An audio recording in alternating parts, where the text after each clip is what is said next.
കല്യാൺ രൂപത സിറോ മലബാർ സഭയിലെ ഐതിഹാസികമായ ചരിത്ര പാരമ്പര്യമുള്ള രൂപതയാണ്.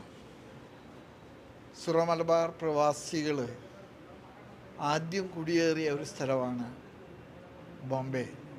കേരളം വിട്ടാൽ ഏറ്റവും കൂടുതൽ ജോലി സാധ്യത തേടി വന്ന സിറോ മലബാറുകാരെ ഇടം കണ്ടെത്തിയ ബേദലഹമാണ് കല്യാൺ.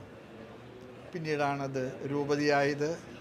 ഇന്ന് അത് അതിരൂപതയായിട്ട് ഉയർത്തപ്പെടുകയാണ്. ഒരുപാട് സന്തോഷമുണ്ട്.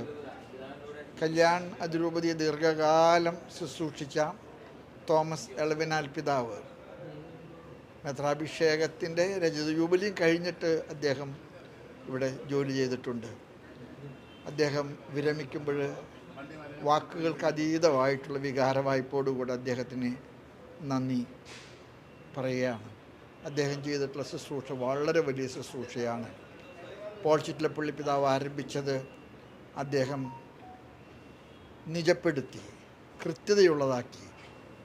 ഇന്ന് അദ്ദേഹത്തിൻ്റെ ശുശ്രൂഷകൾക്ക് ശേഷം സെബാസ്റ്റ്യൻ വാണിയപ്പുരയ്ക്കൽ പിതാവ് ആ ജോലി ഏറ്റെടുക്കുകയാണ്. മൗണ്ട് സെൻറ്റ് തോമസിലെ നമ്മുടെ ആസ്ഥാന കാര്യാലയത്തിലെ കൂരിയ മെത്രാൻ എന്ന നിലയ്ക്ക് ഒരുപാട് ശുശ്രൂഷകൾ ആലഞ്ചേരി കർദിനാൾ പിതാവിൻ്റെ കൂടെയും അതിനുശേഷം എൻ്റെ കൂടെ അദ്ദേഹം ചെയ്തിട്ടുണ്ട്. വളരെ വിശ്വസ്തനും വിവേകിയുമായിട്ടുള്ള ഒരു അജപാലകനാണ്. പിതാവിനെ ഈ പുതിയ ദൗത്യത്തിലെ സർവ്വനന്മയും ദൈവാനുഗ്രഹവും പ്രാർത്ഥനാപൂർവ്വം ആശംസിക്കുന്നു.